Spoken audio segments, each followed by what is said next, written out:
Hello guys, welcome to another YouTube video. Before we start, as always, I always remind you to like and subscribe because let's face it, come on now, I'm giving you a lot of information here, okay, for free. So one thing that doesn't cost you anything, like zero, is to subscribe to my channel. And it's literally, if you don't know what it looks like, it's like a big red button that says like subscribe below this video, like literally below. So yeah, click it, like tick. Anyway, today we're going to be talking about shock the bunda, okay? Of course, it's always going to be about the bunda, we know that. It's in particular for those people that are more advanced today. Today is dedicated to those people that are a bit more advanced. They've done a bit of training already, they know all the basic exercises, but somehow they're stuck. But somehow they think they hit a plateau, they hit the wall, okay?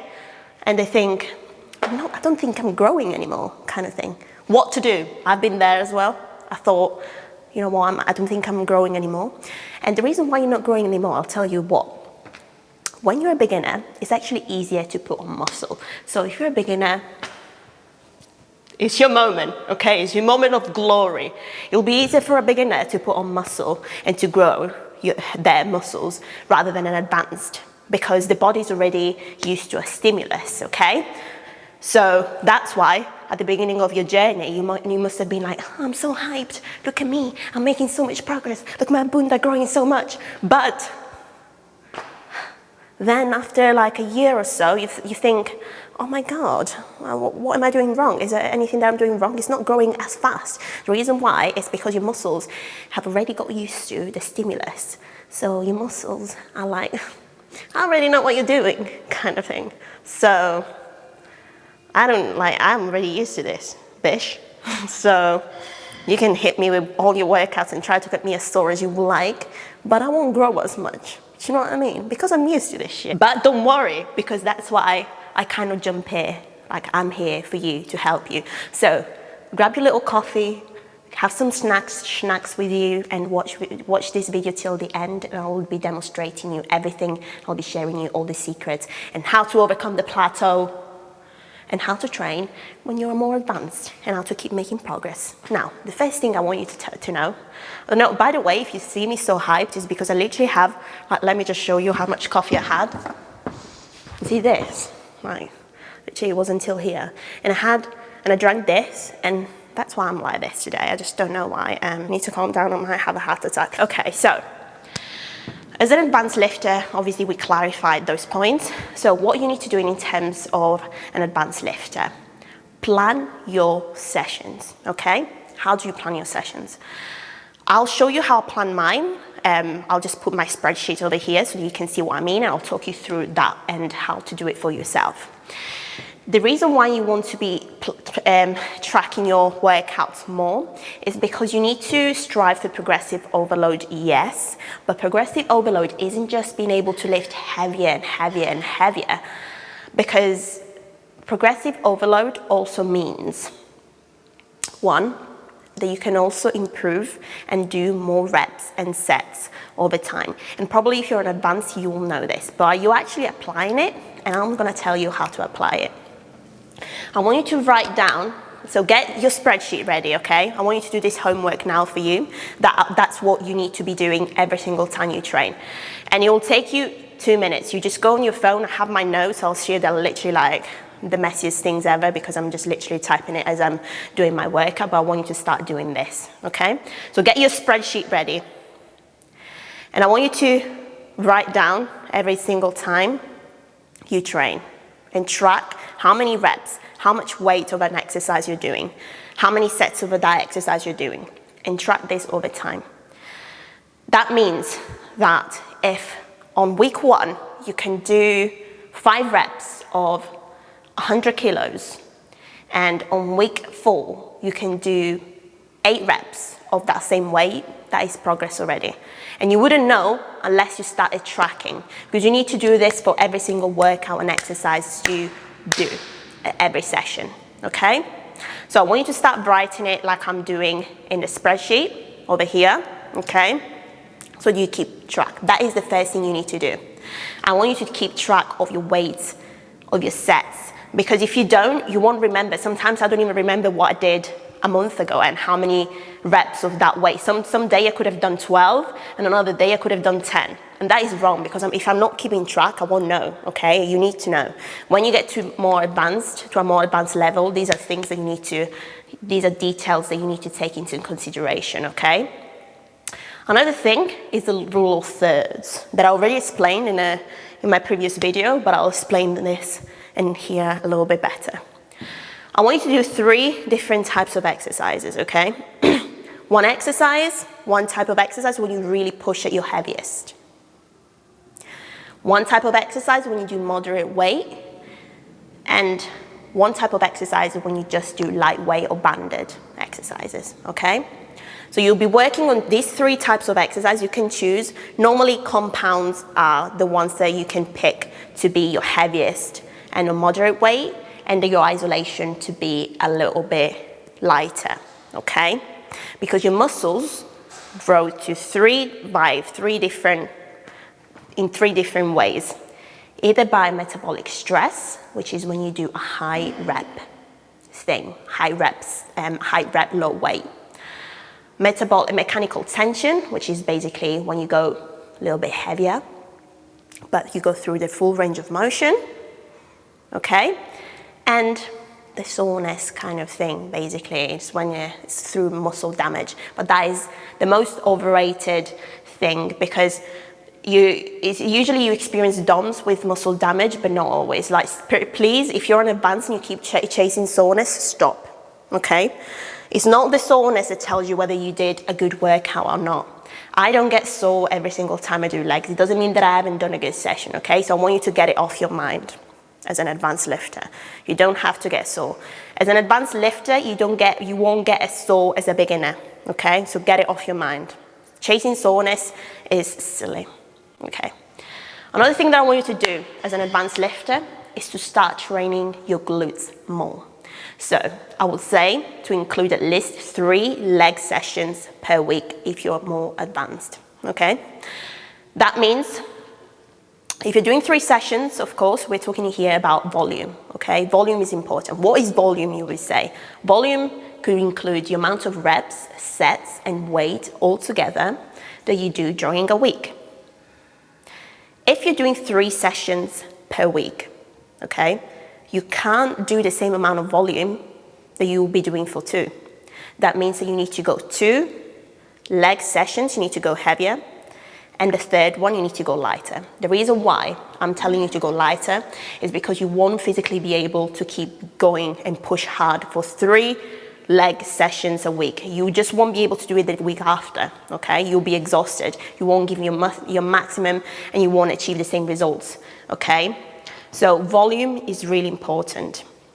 So the way I want you to plan your week when you do your leg sessions is to really maximize your strength on those 2 sessions and do the 3rd session light. What I did, hip thrust, much lighter. My hip thrust maximum and my usual weight is 200 kilos. I dropped the weight on my 3rd session to 130. Okay, so much lighter, you see, but I'm doing a high rep. So I was doing 10 reps, consecutive reps, then straight away no rest, 10 pulsating ones, and then 10 on each leg, staggered. Again, all no rest, okay? Little rest, but high volume, high repetitions, okay? So that is an example that you could do. You could do it with your squats, with your hip thrust, and everything, okay? Now, another question that I get a lot is, should I include advanced workouts to my advanced training? Now, what do we mean by, first of all, advanced workouts or exercises? The only difference that I will separate, the only difference that I will give in terms of a squat for a beginner and a squat for an advanced will be that for a beginner, I'll tell them to do a goblet squat first to get used to the movement, or to do it with a band, with no weight. And for an advanced, just do it with same squat, same thing, but with a heavier weight, That is the only difference. As well, in terms of advanced exercises, I wouldn't tell my beginner's client to do a Bulgarian split squat, a modified split squat, if they've never done even a squat before. So that is in terms of the difference between an advanced and a beginner. Because a beginner, if they've never done a squat before, they're not sure about the squat form, how the hell are they gonna do a Bulgarian split squat, which is a little bit more complicated, right? They're simply not gonna be able to do it. So as a beginner, you'll have to focus on the basic exercises first. But if you are advanced and already know how to do a normal Bulgarian split squat, you'll be able to do my modified version, which will target, it will be more glute isolation as well. Another important thing that many people actually underestimate when it comes to dieting, okay?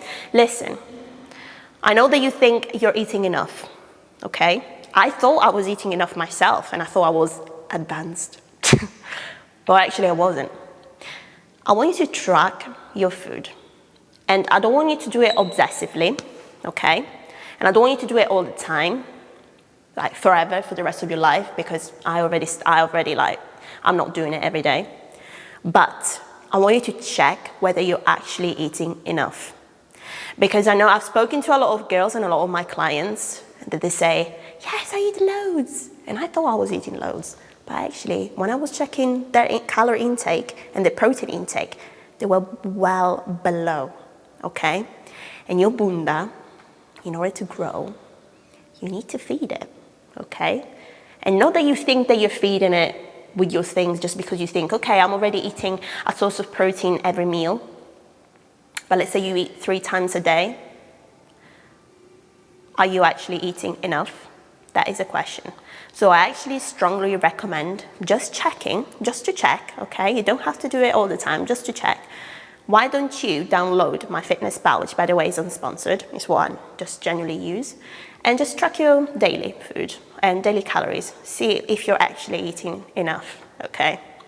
Because you'll be surprised that you won't. Even in terms of your protein, I have to consume at least 140 grams of protein per day. Sometimes I even struggle, and I'm eating 4 times a day, and I struggle. So I'm just saying, whether you're not sure or not, please go check on MyFitnessPal and see if you're actually eating enough like you say you do. Because I wasn't, and I thought, oh my God, I thought I was eating enough. Do you know what I mean? Of course, if you struggle with knowing what to do exactly, and you want a plan that is customized to you, and now it's your lucky day, because I offer now online coaching. That means it's different from the prices that you see on my website at the moment. You apply through the website link in the description, but it's completely different from the plans that you see advertised on the website. You'll have to get in touch with me about that to inquire about online coaching, because online coaching is basically one-to-one with me. So I'll create a plan based on you personally. So your plan will never be the same as someone else. I basically do everything for you. I'll give you the meal plans based on your goals, the workouts based on your experience and on your goals of what you want to achieve and everything. So it is completely customized and different from a person to another, okay? So link in the description if you want to start growing and if you want a sick plan that is absolutely just for you. When it comes about the bunda, you have to target the bunda from every single angle. What do I mean? There is only 3 muscles really that form your booty, the bunda, bum, whatever you want to call it, your culo in Italian. You have to, so there is 3 muscles, you'll know this if you're advanced already. The gluteus medius and minimus and the gluteus maximus.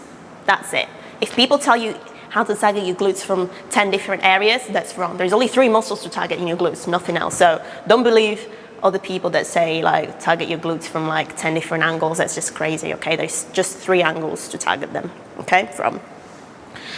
And I want you to incorporate exercises from different planes. I want you to include in your sessions exercises that are on a vertical plane. These are things like squats, deadlifts, good mornings. You can pick You don't have to do them all at the same time, okay, on the same day, otherwise you'll bloody you'll bloody pass out. Lunges, all these things are on the vertical plane, or you could also incorporate exercises that target your glutes on a horizontal plane. These are things like glute bridges, hip thrust. Also want you to include exercises, hip external rotation exercises. I've done a video on my Instagram if you want to know more about that. These are exercises where you basically your leg shifts externally, moves externally rotates, okay? So some exercises could be hip external rotation, cable cuff, hip external rotation. It's easier because you can basically increase your weight over time. Or you could do fire hydrants, for example, or frog pumps. Frog pumps are a bit tricky because not everyone feels frog pumps. I personally don't feel them as much, but they're pretty good. Some people, it depends on genetics when it comes to frog pumps, to be fair. But I always recommend you trying them and just experiment on yourself how these things kind of work. And then lateral hip abduction, basically exercises as well. These are things like the abductor machine, that will be fine. Also side kicks on a cable. So all these exercises are good. You don't have to do them all at once, all in one session, because you simply won't be able to, especially if you're doing 3 sessions a week, 3 leg sessions a week, but you can kind of distribute them throughout the week, if it makes sense. Anyway guys, a little bit awkward. I had to literally interrupt and just go into another room because I actually didn't realize that the class where I was on, they were having a class. So literally loads of people started turning up, and I was with my tripod that is massive, by the way, to hold my camera, because I literally just filmed myself all the time. It was so awkward because all the people were like, there is a class here, why there is a camera, are you the teacher? And I was like, no. So I literally quickly had to turn it off. But yeah, I hope you found that video useful, by the way. Thank you so much for watching, and hopefully I'll see you next time with another video. Make sure you subscribe, yeah?